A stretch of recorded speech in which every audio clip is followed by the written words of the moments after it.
Visual pathway. Visual pathway समझने के लिए दो चीज़ों का बड़ा ख्याल रखिएगा। मैं बार बार टेम्पोरल एंड नेजल का लफ्ज़ यूज़ करूँगा। Be very vigilant when I am talking about the temporal part of retina and when I am talking about temporal part of temporal field of vision। इन चीज़ों का बड़ा ख्याल रखिएगा, फिर हम इनको देखते हैं। चलो, तो ओवरऑल अगर ये आपकी राइट साइड है और ये लेफ्ट साइड है, तो अब हम देखना शुरू करते हैं। आई में रेटिना है। रेटिना के फाइबर्स दो तरह से दो पार्ट में डिवाइड होते हैं। ऑप्टिक डिस्क का जो हाफ नोज की तरफ है that is the nasal fibres, nasal part of retina, और जो फाइबर्स इस तरह है that is the temporal half of retina. फिर यहाँ से जो फाइबर्स नेजल हाफ वाले ब्लू में शो किए हुए हैं, टेम्पोरल हाफ वाले रेड में शो किए हुए हैं। ये फाइबर्स रेड जो निकलते हैं they come and enter the optic nerve. Nasal and retinal दोनों ऑप्टिक नर्व में पहुंच गए। इस आई ने भी यही किया, ऑप्टिक नर्व में पहुंच गए और ये आगे गए। आगे जाने से पहले हम फील्ड ऑफ विजन की बात कर लें। जो आई के अंदर इमेज बनता है वो उल्टा बनता है। आई के अंदर जो नेजल फील्ड ऑफ विजन है उसका इमेज बनता है टेम्पोरल हाफ ऑफ रेटिना में। नेजल फील्ड ऑफ इमेज का टेम्पोरल हाफ ऑफ रेटिना में इमेज बनता है और temporal half of field of vision का इमेज बनता है नेजल पार्ट ऑफ रेटिना में। तो इसको हम बल्कि कलर कोडिंग इसी को फॉलो कर लेते हैं। Let's change the colours to accommodate that. तो जो नेजल फील्ड ऑफ विजन है वो टेम्पोरल हाफ ऑफ, ओके सारा गलत हो गया गलत वाली मैंने रब कर दी। Temporal field of vision is going to nasal part of retina and nasal field of vision is going to the temporal part of retina. Okay, तो अब बात ये हो रही थी कि अब दोनों फाइबर्स जो कि दोनों फील्ड ऑफ विजन में पहुंच रहे हैं, दोनों parts of retina, they enter the optic nerve. Optic nerve से आने के बाद वो पहुंचते हैं ऑप्टिक कायाज्म तक।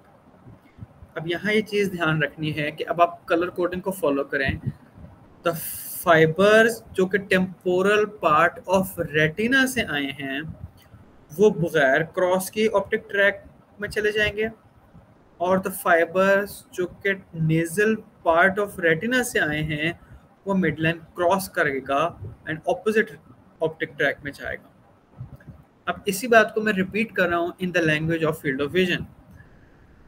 जो fibre nasal field of vision से सिग्नल कैरी कर रहे हैं वो सेम साइड पे रहेगा।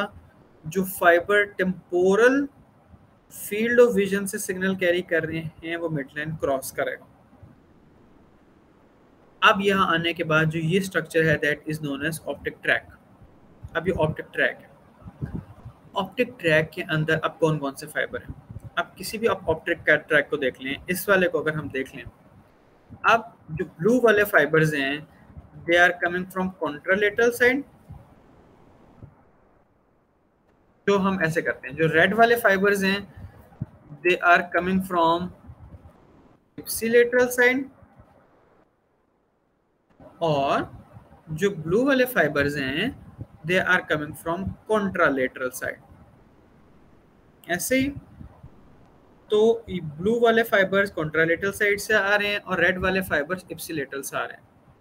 जो ब्लू वाले फाइबर्स हैं कॉन्ट्रालेटरल फाइबर्स, ये कौन से पार्ट ऑफ रेटिना से आ रहे हैं? ये नेजल रेटिना से आ रहे हैं। और कौन सा फील्ड ऑफ विजन लेके आ रहे हैं? टेम्पोरल फील्ड ऑफ विजन लेके आ रहे हैं। और जो आपका पीछे रह गया हमारा ये वाला पार्ट, रेड वाले फाइबर्स, ये बेसिकली इप्सिलेटरल आई के टेम्पोरल रेटिना के फाइबर्स लेके आ रहे हैं, और ये जो है आपका नेजल फील्ड ऑफ विजन लेके आ रहे हैं। इस अमाउंट ऑफ इंफॉर्मेशन पे बहुत एमसीक्यूज बनते हैं। सो अगर ये लेफ्ट ऑप्टिक ट्रैक है So left optic tract is bringing image from right temporal field of vision and left nasal field of vision. Optic tract is getting image from contralateral temporal field of vision and ipsilateral nasal field of vision. Optic tract is getting fibers from contralateral nasal retina and ipsilateral temporal retina. जब भी आपसे question पूछा जाए बहुत vigilant रहना है कि आपसे क्वेश्चंस रेटिना के बारे में पूछा गया है और फील्ड ऑफ विजन के बारे में पूछा गया है, क्योंकि आप देख रहे हैं कि अगर रेटिना होगा और फील्ड ऑफ विजन होगा the answers will be 180 degree opposite, बिल्कुल ऑपोजिट आंसर होगा. और अगर क्वेश्चन के अंदर दोनों नहीं लिखे हुए, अगर क्वेश्चन के अंदर ना टेम्पोरल लिखा है, नो मेंशन है, ना टेम्पोरल लिखा है और ना रेटिना लिखा है, ना रेटिना लिखा है, ना फील्ड ऑफ विजन है, no mention, you will assume field of vision. ये चीज आपको बहुत हेल्प आउट करेगी. ठीक है, तो अगर आपको किसी बंदे का कहा गया है ही has a loss of temporal part of retina and temporal part of right retina and nasal part of contralateral retina, lesion कहाँ है तो लेफ्ट साइड का होगा. राइट रेटिना टेम्पोरल पार्ट था तो राइट ऑप्टिक ट्रैक होगा. तो इस तरह आपको बड़ा ख्याल रखना है कि आपसे ऑप्टिक ट्रैक का पाथवे के अंदर आपसे एमसीक्यू के अंदर रेटिना पूछा गया है या फील्ड ऑफ विजन पूछा गया है और रेटिना पूछा गया है. अगर कुछ नहीं पूछा गया तो आप समझ जाएं कि ये आपसे फील्ड ऑफ विजन पूछा गया है. सो यहाँ हम पहुंच गए हैं, यहाँ तक ऑप्टिक ट्रैक तक. ऑप्टिक ट्रैक की हमने बात की थी, अब मैं ज़्यादा फील्ड ऑफ विजन की बात करूँगा. ऑप्टिक ट्रैक जो है contralateral temporal field of vision लेके आ रहा है और इप्सिलेटरल जो है नेजल फील्ड ऑफ विजन लेके आ रहा है. अगर हम इसको राइट एंड लेफ्ट की टर्म्स में बोलें, लेट्स से कि ये राइट आई है और लेट्स से कि ये लेफ्ट आई है. ठीक है, तो ये आपका लेफ्ट ऑप्टिक ट्रैक जो है ये राइट है ना. अगर किसी बंदे का राइट ऑप्टिक ट्रैक जो है ये क्या कर रहा है, ये आपका लेफ्ट आई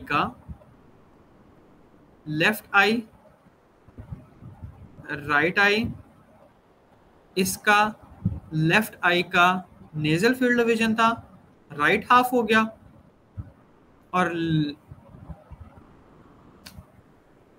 लेफ्ट हाफ होगा. और जो इसका लेफ्ट हाफ होगा, तो यानी राइट ऑप्टिक ट्रैक दोनों आईज के लेफ्ट फील्ड ऑफ विजन को पिक करेगा. ठीक है ना. तो ये आपने बात याद रखनी है कि अल्टीमेटली ऑप्टिक ट्रैक किस चीज को पिक कर रहा है, राइट लेफ्ट के हिसाब से बिल्कुल दोनों आईज के कॉन्ट्रालेटरल फील्ड ऑफ विजन को पिक कर रहा है. इप्सिलेटरल आई का nasal field of vision, contralateral eye का temporal field of vision. Optic tract के तकरीबन सारे फाइबर्स टर्मिनेट करते हैं लेटरल जेनिकुलेट बॉडी पे. ये लेटरल जेनिकुलेट बॉडी है. इनमें से कुछ फाइबर्स एग्जिट करते हैं for the visual reflexes.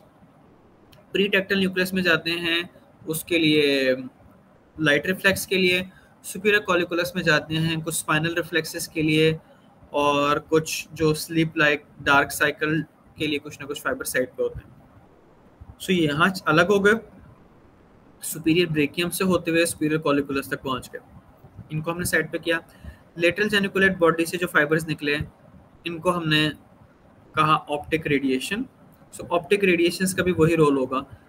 Right optic radiations जो हैं वो दोनों आइज का left field of vision pick कर रही होंगी. राइट ऑप्टिक रेडिएशन जो हैं वो राइट साइड का nasal field of vision and left side का temporal field of vision pick कर रही होंगी. और ये आखिर में जाके ख़त्म होगा ऑप्टिक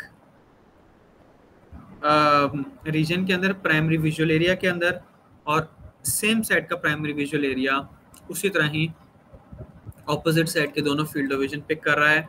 तो visual area on the right side जो है वो राइट आई का नेजल एंड लेफ्ट आई का temporal field of vision pick कर रहा है। ये सारी बातें हो गई। अब जब ऑप्टिक रेडिएशंस हैं ये जो हैं भी दो पार्ट्स में डिवाइड होती हैं। ऑप्टिक रेडिएशन जो है इसका ऊपर वाला हाफ जो है ऊपर वाले लोब से गुजरता है पैराइटल लोब से, और इसका निचले वाला हाफ जो है निचले वाले लोब से गुजरता है टेम्पोरल लोब से। अब जो ऊपर वाले फाइबर्स हैं जो कि ऊपर वाले ब्रेन से गुजर रहे हैं पैराइटल लोब से, वो upper half of the retina से फाइबर्स लेके आ रहे हैं। Upper half of the fibre retina का मतलब है लोअर फील्ड ऑफ विजन से। तो जो ये वाले फाइबर्स हैं आपके, ये आपके अपर रेटिना से आ रहे हैं and lower field of vision से आ रहे हैं, यानी इसका और भी हाफ हो गया। जो medial lateral and nasal and temporal था उसका भी अपर एंड लोअर हो गया। तो जो ये है आपका पैराइटल वाले फाइबर्स, ये अपर रेटिना और लोअर फील्ड ऑफ विजन को लेके आ रहे हैं, और जो ये वाले फाइबर्स हैं ये खुद नीचे हैं, तो निचले वाले रेटिना और अपर फील्ड ऑफ विजन को लेके आ रहे हैं। ये उल्टे हो जाएंगे दोनों, ये दोनों उल्टे हो जाएंगे। ओके, तो ये अब आपके फील्ड ऑफ विजन को लेके आ रहे हैं। सो अगर सिर्फ इनमें से किसी फाइबर्स, चले हम इनके वो बात करते हैं, तो ये आगे जाके खत्म होते हैं ऑप्टिक विजुअल एरिया में। जो occipital lobe of the brain है उसके अंदर एक हॉरिजॉन्टल सल्कस रन कर रहा होता है, उस सल्कस का नाम है कैल्कराइन सल्कस। जो ऊपर वाले फाइबर्स हैं वो कैल्कराइन सल्कस के ऊपर इंसर्ट होते हैं, जो निचले वाले फाइबर्स हैं वो कैल्कराइन सल्कस के नीचे इंसर्ट होते हैं।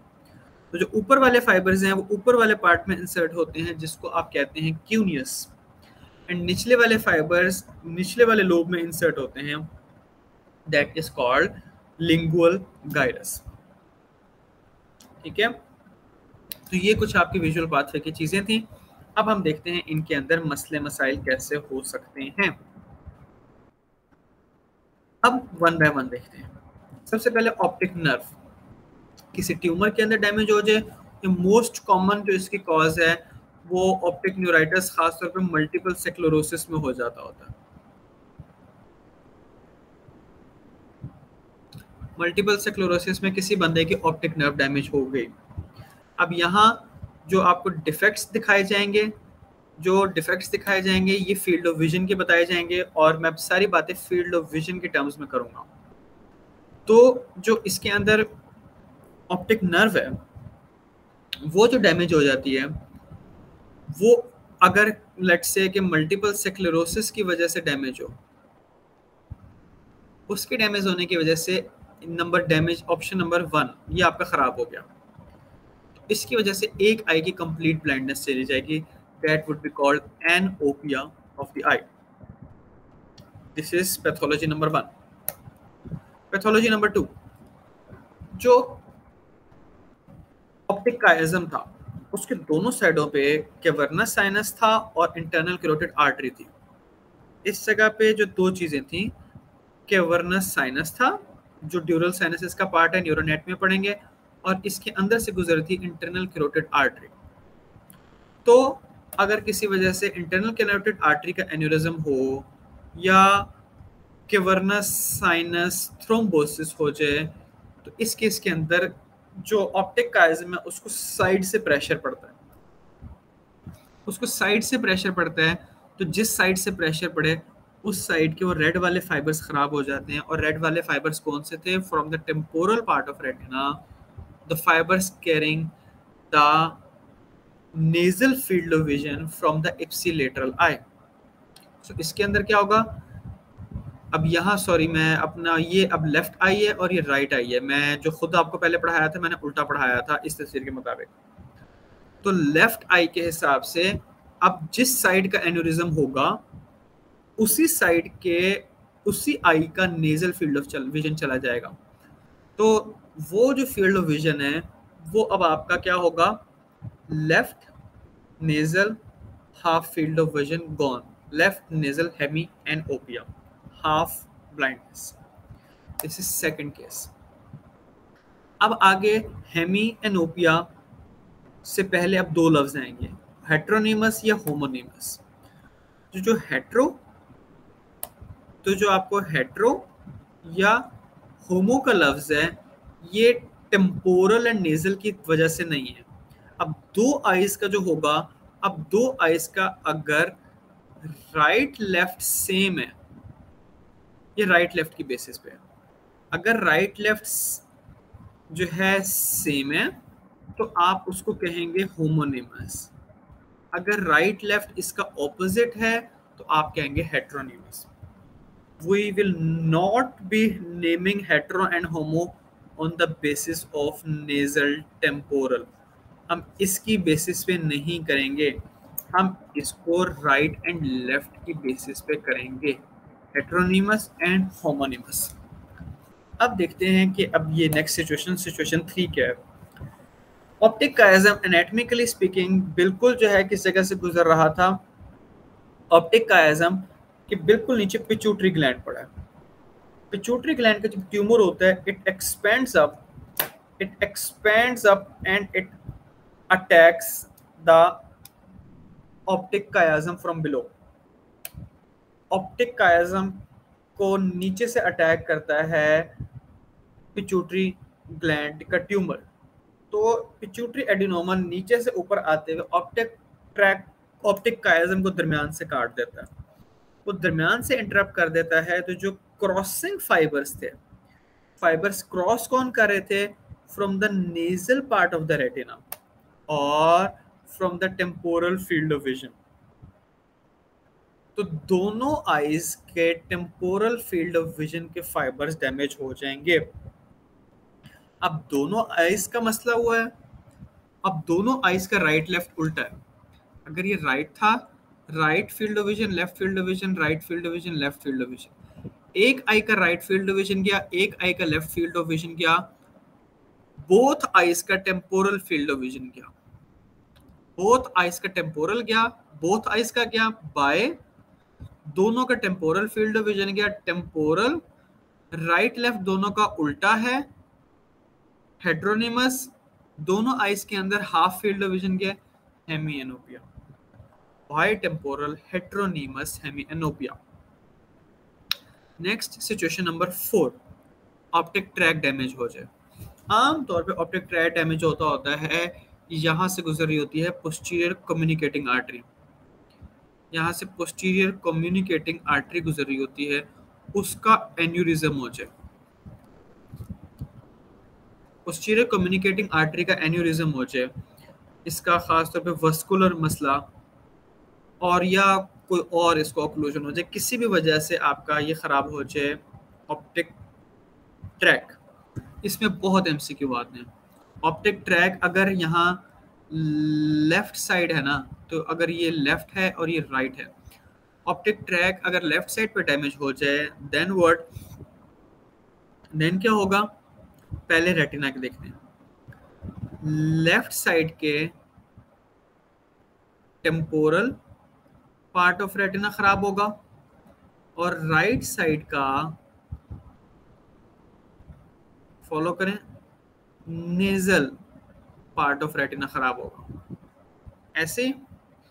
अच्छा जी, अगर आप फील्ड ऑफ विजन को देखा जाए तो फील्ड ऑफ विजन जो है टेम्पोरल नेजल, तो पहले हम फाइबर्स की बात करें। लेफ्ट आई का टेम्पोरल पार्ट ऑफ रेटिना खराब हुआ, राइट आई का नेजल पार्ट ऑफ रेटिना खराब हुआ।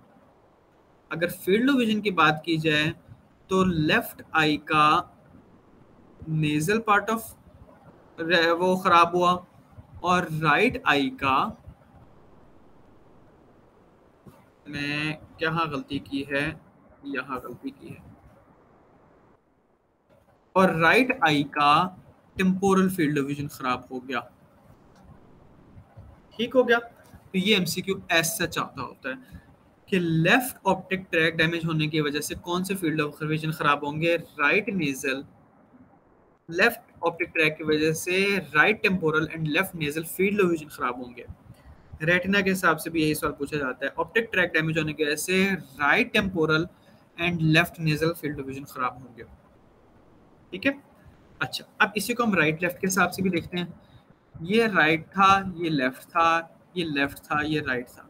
अब इसका राइट है और इसका भी राइट है, तो ये एक दूसरे से मैच कर रहे हैं। अब देखिए इसका हम नाम क्या देंगे। अब दो आइस का मसला हो रहा है, दोनों आइस का राइट साइड का मसला हो रहा है। तो राइट है, दोनों आइस का है, तो होमोनिमस है, हाफ फील्ड ऑफ विजन जा रहा है, हेमी एनोपिया है। तो आपसे आंसर में ये भी पूछा जा सकता है और आंसर में ये भी पूछा जा सकता है कि there will be loss of left nasal and right temporal field of vision, there will be loss of left temporal and right nasal retina. ये आपको एमसीक्यू आता है। Okay, situation number 5, middle cerebral artery infarct हुआ, जो fibres temporal lobe से गुजर रहे थे वो खराब हो गए। अब अगर आप पिछली तस्वीर से आपको याद हो, तो जो फाइबर्स यहाँ से गुजर रहे थे, they were running in the temporal part of retina, the temporal part of brain. They were coming from कहाँ से, लोअर रेटिना से आ रहे थे और ये अपर फील्ड ऑफ विजन से आ रहे थे। अब यहां तक जो सिग्नल पहुंचा है वो अपने अपना हाफ फील्ड ऑफ विजन ही पहुंच रहा है। लेफ्ट आई का right field of vision and right I का राइट फील्ड ऑफ विजन पहुंच रहा है। अब उस हाफ फील्ड ऑफ विजन को भी आप में डिवाइड कर दो। सो ये अब पहले बात तो यहां से आ रही थी ना, ये इस वाले रेटिना से और इस वाले रेटिना से आ रहा था, और ये जो है इस वाले पार्ट और इस वाले पार्ट से आ रहा था। अब ये अपर रेटिना से जा रहा है तो लोअर फील्ड ऑफ विजन जाएगा। बिल्कुल नहीं, no no no no no no no no no no no, yes, तो उल्टा बोल दिया मैंने कि अपर रेटिना है तो लोअर रेटिना है, टेम्पोरल लोब नीचे है, रेटिना निचले वाला होगा, फील्ड ऑफ विजन ऊपर वाला होगा, तो ये अपर फील्ड ऑफ विजन में से आएगा, तो ये अपर फील्ड ऑफ विजन को लॉस होगा। तो अब आप देखें दोनों आई का 1/4 of the field of vision चला गया। दोनों field of vision right side के हैं, दोनों राइट साइड के, दोनों अपर हैं, तो ये एक दूसरे से मैच कर रहे हैं। अब हाफ फील्ड ऑफ विजन नहीं, क्वार्टर फील्ड ऑफ विजन है। सो अब इसको कहेंगे दोनों का राइट है, सुपीरियर इंफीरियर, दोनों का राइट है, दोनों का सुपीरियर है। Right homonymous superior quarter blindness, right homonymous superior quadri anopia. This is about the middle cerebral artery infarct. Posterior cerebral artery infarct, अगर जो फाइबर्स गुजर रहे हैं पैराइटल लोब में से, पैराइटल लोब टेम्पोरल से ऊंचा है, ऊपर वाला है, तो ये अपर रेटिना, अपर रेटिना का मतलब है lower field of vision. Fibres उसी साइड के हैं, टेम्पोरल नेजल ये वाली और ये खराब हो रहे थे, तो ये लोअर अपर रेटिना खराब हो रहा है, तो लोअर फील्ड ऑफ विजन जाएगा। ठीक है, तो लोअर फील्ड ऑफ विजन जाएगा।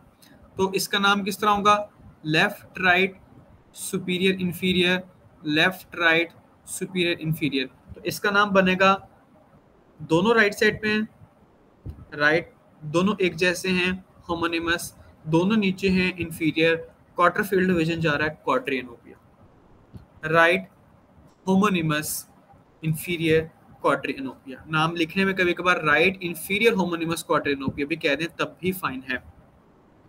जो सिचुएशन नंबर 5 थी ये मिडिल सेरेब्रल आर्टरी इंफार्क्ट की वजह से हुई थी, और ये जो सिचुएशन है ये आमतौर पे पोस्टीरियर सेरेब्रल आर्टरी इंफार्क्ट की वजह से होती है। मिडिल सेरेब्रल आर्टरी इंफार्क्ट की वजह से जो सिचुएशन 5 थी इसमें सुपीरियर क्वाड्रिनोपिया हुआ था, तो इसके लिए आप लफ्ज पाई इन द स्काई का लफ्ज भी यूज कर सकते हैं। You see a pie in the sky, ठीक है, ऊपर 3 o'clock to 12 o'clock आपका खराब हुआ मिलेगा। We are left with the last one, 7th case.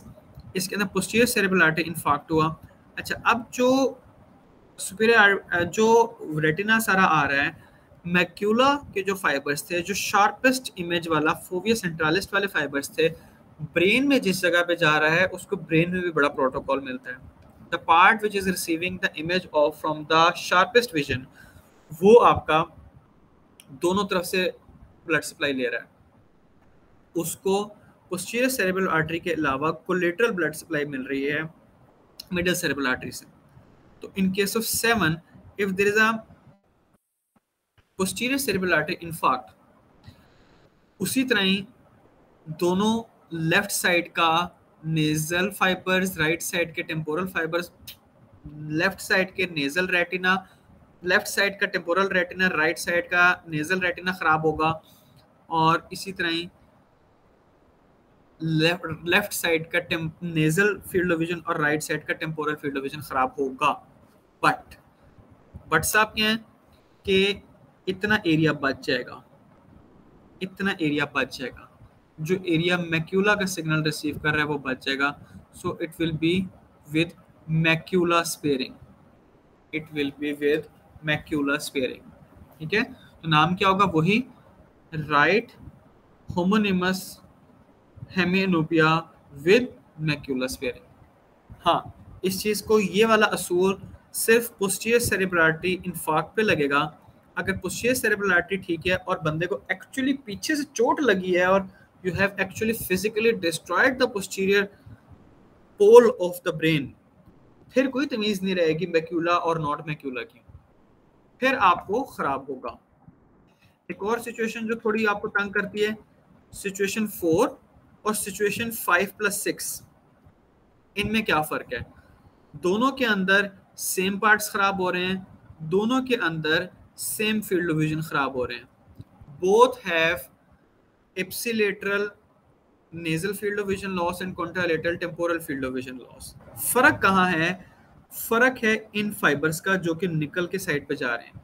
So light reflex जो है, it will B spared in this case, क्योंकि लाइट रिफ्लेक्स के फाइबर्स अलग हो गए हैं, तो ये फर्क रहेगा। अदरवाइज अगर 5+6 इकट्ठा हो जाए, ऑप्टिक रेडिएशन खराब हो जाए, तो फिर उसकी सिचुएशन ऑप्टिक ट्रैक से मिलती है, फर्क रिफ्लेक्सेस का आता है। और ब्लोज टू द बैक वाली बात मैंने आपसे जिक्र कर ली, इधर नोट्स भी मेंशन कर दिए। ठीक है, बाकी ये कैप्लान न्यूरल एनाटॉमी से कुछ पिक्चर्स हैं, और lesions of visual radiations are most common than optic tract. MCQ है, ऑप्टिक नर्व की लीजन मल्टीपल स्क्लेरोसिस में होती है, हम पहले बात कर चुके थे, जिसमें डीमाइलिनेशन होती है और डीप फाइबर्स खराब होते हैं। ठीक है, सो this is all about visual pathway and visual reflex and visual pathway and lesions. अब हम थोड़ा सा रिफ्लेक्सेस की बात करते हैं। रिफ्लेक्सेस उतने मुश्किल नहीं है, जल्दी हो जाते हैं। अगर आप किसी एक बंदे की एक आंख के अंदर, मैं इसको सामने से देख रहा हूँ तो इस बंदे के राइट आई है, लेफ्ट आई है, अगर आप किसी बंदे को आंख में टॉर्च मारें, उसके प्यूपल्स को इंटरसेप्ट कर जाते हैं, that is called pupillary reflex. आप राइट आंख में लाइट मारते हैं, राइट आंख ही रिएक्ट कर जाती है, this is known as direct reflex. आप राइट आंख के अंदर लाइट मारते हैं एंड लेफ्ट आंख कॉन्ट्रैक्ट कर जाती है, that is known as consensual light reflex. इन लाइट रिफ्लेक्सेस को हम अगर फॉलो करें तो इनका पाथवे क्या है? तो आपने लेट से कि हमने इधर लाइट शाइन की है इस जगह पे, तो यहाँ हमने जब लाइट दी है तो उस लाइट ने रेटिना में गई है, रेटिना से वो सिग्नल कैरी होगा to the brain through optic nerve. Optic nerve से आपने देखा था ना, यहाँ से अलग होके पाथवे चला जाएगा, ऑप्टिक कैल्सियम में जाएगा, ट्रैक में जाएगा, और यहाँ से अलग होके पहुंच जाएगा प्रीटेक्टल न्यूक्लियस में। ये इस जगह पे पहुंचेगा, यहाँ, ठीक है, ये यहाँ पहुंचेगा प्रीटेक्टल न्यूक्लियस में। तो it will reach the pretectal nucleus. First relay pretectal nucleus से जो बात इंपॉर्टेंट है, बोथ पैरासिम्पैथेटिक न्यूक्लियस में जाएगा। पैरासिम्पैथेटिक न्यूक्लियस का नाम है एडिंगर वेस्टफॉल न्यूक्लियस। पैरासिम्पथेटिक न्यूक्लियस में जाएगा। आपको मैंने शायद पहले आपसे जिक्र हुआ कि नहीं हुआ, ऑटोनॉमिक नर्वस सिस्टम में हमेशा रिले होता है। There will be always first order neuron जिसको प्री सिनेप्टिक सेल बॉडी कहते हैं, and there will be always postsynaptic cell body जिनको आप preganglionic and postganglionic भी कहते हैं। It is the presynaptic. ये आगे जाएगा, ये रिले करेगा सिलरी गैंग्लियन में। This is the postsynaptic. Parasympathetic and sympathetic tract को आप जब भी फॉलो करेंगे हमेशा वो 2 स्टेप्स में जाएगा। एक जहां से वो सेंट्रल नर्वस सिस्टम में निकल रहा हो, presynaptic, in this particular case that is Edinger Westphal nucleus. फिर वो ओकुलोमोटर नर्व के साथ साथ ट्रेवल करेगा और रिले करेगा सिलरी गैंग्लियन में, जो कि अभी हमने थोड़ी देर पहले ऑर्बिट में देखा था। That is post synaptic, post ganglionic neuron. और वहां से ये जाएगा शॉर्ट सिलरी नर्व्स के थ्रू होता हुआ आई में जाएगा और प्यूपल्स को कंस्ट्रिक्ट करेगा। So this is the pathway. Light reflex, light stimulates the retina, travel optic nerve, projects to both pretectal, pretectal projects to both Edinger Westphal, Edinger Westphal gives preganglionic parasympathetic, through optic nerve they reach ciliary ganglion, वहां से post synaptic निकलते हैं, short ciliary nerve से होते हुए pupillary sphincters तक पहुंचते हैं एंड प्यूपल कंस्ट्रिक्शन होती है जिसको हम मियोसिस कहते हैं। अब इश्यूज क्या क्या हो सकते हैं? अकोमोडेशन कन्वर्जेंस पे आता हूँ। चलें पहले अकोमोडेशन रिफ्लेक्स कर लेते हैं, फिर आगे देखते हैं। अकोमोडेशन कन्वर्जन रिफ्लेक्स ये है कि जब आप किसी नियर ऑब्जेक्ट को पढ़ते हैं तो जो 3 चीज़ें होती हैं उन 3 चीज़ों को अकोमोडेशन कन्वर्जेंस कहते हैं। First thing is that ciliary muscles ने कंस्ट्रक्ट करना है, लेंस ने अकोमोडेट करना है नियर देखने के लिए, दैट इज अकोमोडेशन। दूसरा, नॉर्मल बहुत दूर तक देखने के लिए आपकी दोनों आइज पैरेलल देखती हैं सामने, करीब देखने के लिए आपकी आइज मिड लाइन की तरफ दोनों आती हैं, दैट इज कॉल्ड कन्वर्जेंस।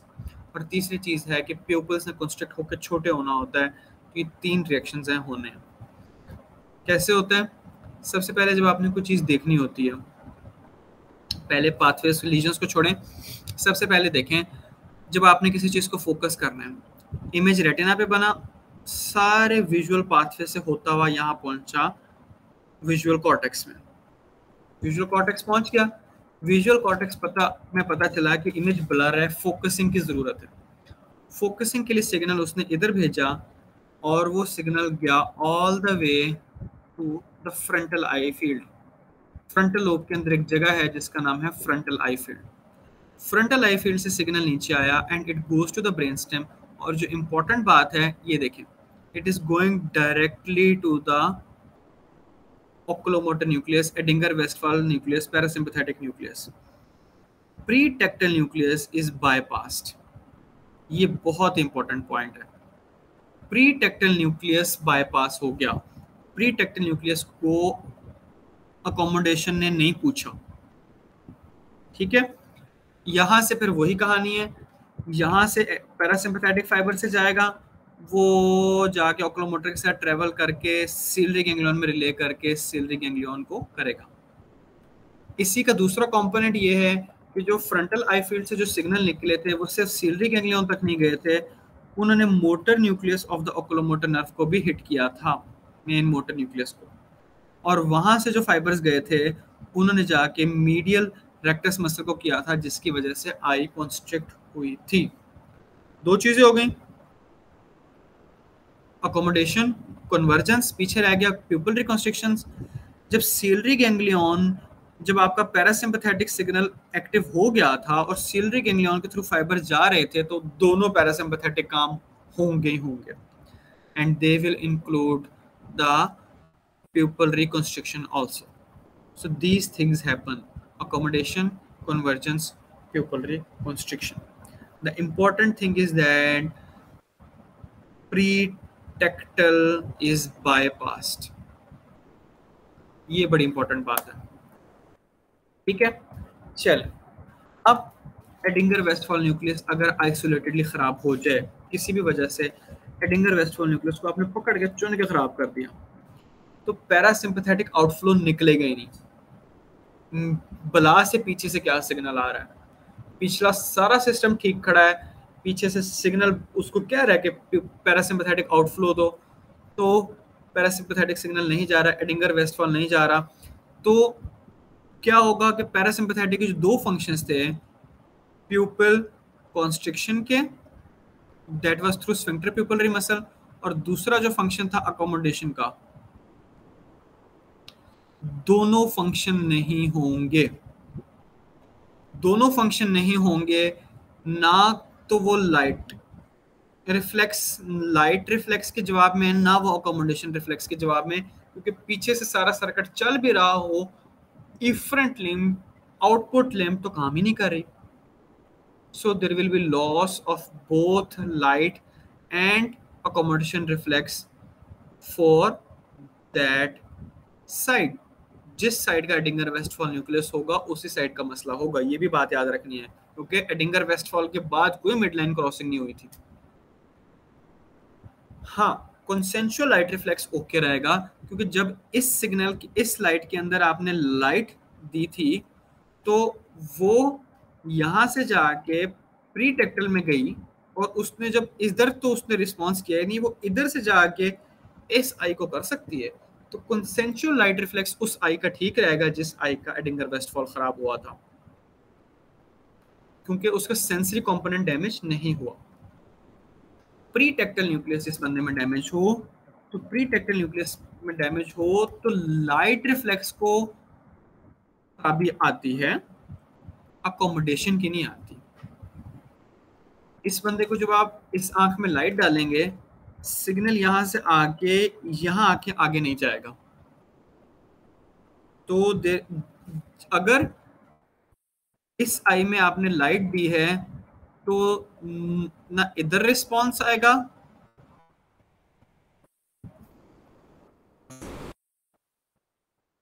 जो रिस्पॉन्स है ना इस आई में आएगा ना इस आई में आएगा। क्यों? क्योंकि जो सिग्नल है वो यहां जाके रुक गया, यहां से आगे बात ही नहीं चली। अच्छा, अगर यही केस है और यही प्री टेक्टल न्यूक्लियस खराब है और आपने यहां लाइट स्टिमुलस दिया,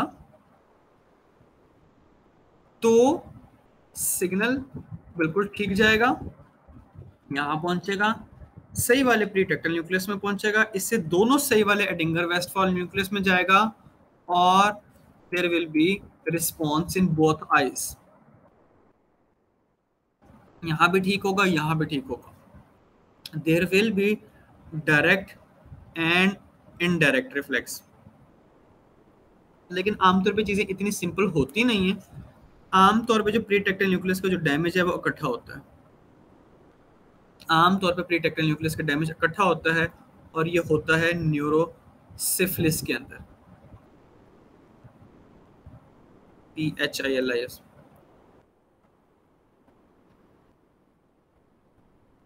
मैं फिर वो स्पेलिंग गलत कर देता हूँ, तो फिर मैंने गलत कर दिए, तो बात वही होगी, न्यूरोसिफिलिस में यहाँ होता है। ठीक है, तो अब ये जो बात बड़ी इंपॉर्टेंट याद रखने वाली है कि जब प्री टेक्टल न्यूक्लियस जाएगा तो लाइट रिफ्लेक्स उस दफा का खराब हो जाएगा, क्योंकि आफ्रंट पाथवेज यहाँ आके रुक गए, लेकिन अकोमोडेशन को कुछ नहीं होगा। यहाँ बाईपास वाली बात इसलिए मैं आपको रटवा रहा था क्योंकि अकोमोडेशन के अंदर इसको बाईपास किया गया था। आर्गाइल रोबर्टसन प्यूपल के अंदर क्या होता है, बेसिकली यही प्री टेक्टल के डैमेज होता है। आर्गाइल रोबर्टसन प्यूपल के अंदर प्री टेक्टल जब डैमेज होगा तो लाइट रिफ्लेक्सेस लॉस होंगे, लेकिन कन्वर्जेंस एंड अकोमोडेशन इंटैक्ट रहेगी। ठीक है, न्यूरोसिफिलिस के अंदर होता है। मार्कस गन प्यूपल है, इसके अंदर एक आई का सेंसरी कंपोनेंट लॉस होता है, एक आई का सेंसरी कंपोनेंट लॉस होता है, ये खराब हो गया, ऑप्टिक नर्व खराब हो गई, रेटिना खराब हो गया। तो जिस आई में आप लाइट मारेंगे, खराब आई में, अफेक्टेड आई में रिस्पॉन्ड मारेंगे, तो रिस्पॉन्स आपको ना इधर से मिलेगा ना इधर से मिलेगा। लेकिन अगर आप नॉर्मल आई के अंदर लाइट पुश करेंगे तो आपको रिस्पॉन्स इधर से भी मिलेगा और इधर से भी मिलेगा। There will be direct as well as indirect या कंसेंशुअल लाइट रिफ्लेक्स। तो Argyll Robertson Marcus Gunn pupil के अंदर सेंसरी लिम्ब खराब होती है, जिसकी वजह से आपको अफेक्टेड आई में आई पुश करें देखें तो आपको कोई नहीं नजर आता, नॉर्मल आई में करें तो प्यूपल दोनों कंस्ट्रक्ट करते हैं, और वापस अफेक्टेड आई में आए तो affected eye it's returning back to the normal situation, it is returning back from the consensual light reflex. तो जब आप उधर से उधर वापस आएंगे तो आपको ऐसे लगेगा कि प्यूपल डायलेट हो रहा है। तो आपको स्विंगिंग फ्लैश लाइट के अंदर अफेक्टेड से नॉर्मल में जाएं, अफेक्टेड कंस्ट्रक्ट कर जाएगी, नॉर्मल से अफेक्टेड में है तो आपको अफेक्टेड डायलेट होती हुई नजर आएगी। सो एक्चुअली लाइट को नॉर्मल में अफेक्टेड में लाना से वो डायलेट नहीं हो रहा, you are actually witnessing the dilatation that is occurring automatically. So इसको swinging flashlight टेस्ट कहते हैं कि अफेक्टेड से नॉर्मल, नॉर्मल से अफेक्टेड, और जब अफेक्टेड में वापस आएंगे तो प्यूपल कंस्ट्रिक्ट होने के बजाय डायलेट होता हुआ नजर आएगा। ठीक है। Horner syndrome, ptosis, miosis and hidrosis. Horner syndrome के अंदर there is a loss of sympathetic fibres. Sympathetic fibres loss होंगे तो लिवेटरी पैल्पेब्री सुपीरियोरिस का सिग्नल खत्म होगा, जिसकी वजह से आईलिड ड्रॉप कर जाएगा।